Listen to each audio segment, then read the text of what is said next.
আল্লাহর রাসূল হাদিসের মধ্যে বলেন, ও উম্মত শোনো, আমার কোন উম্মত যখন লম্বা সময় পরে তার রবের কাছে ফিরে যায়, আল্লাহ কেমন খুশি হন, কেমন খুশি হন শোনো উম্মত, কান দিয়ে শোনো।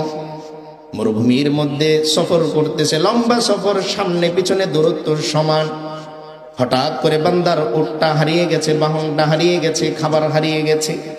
বান্দা হয়রান, সামনে কিভাবে যাবে, পিছনে কিভাবে ব্যাগ আসবে। বান্দা মনে মনে সিদ্ধান্ত নেয়, যেহেতু আগে পিছে কোথাও যাওয়ার সম্ভাবনা নাই, যাও এই গাছের নিচে আমি বসে গেলাম, মৃত্যু হলে এই গাছের নিচে আমার মৃত্যু হবে।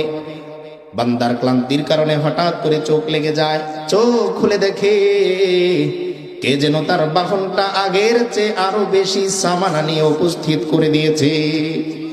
এরপর বান্দা বলে ওঠে, আল্লাহ, আনন্দে বান্দা বলে, আল্লাহুম্মা ইন্নী রাব্বুকা ওয়া আনতা আবদি। বান্দা খুশির টেলায় বলার কথা তো এই, ও আল্লাহ, আপনি আমার রব, আমি আপনার গোলাম। কিন্তু বান্দা আনন্দে বলে, ও আমার মালিক, আমি আপনার রব আর আপনি আমার গোলাম, উল্টা বলে।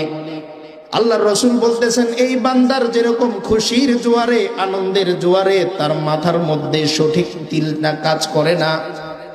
কোন উম্মত যখন বছরের পর বছর অন্যায় করার পর তার মালিকের দরবারে দিয়ে ধরা দেয় সিলিন্ডার করে, আমার আল্লাহ ওই হারিয়ে যাওয়া উট ফিরে পাওয়ার পর বান্দা যতটা খুশি হয়, এর চাইতে কোটি কোটি গুণ বেশি খুশি হয় আমার আল্লাহ।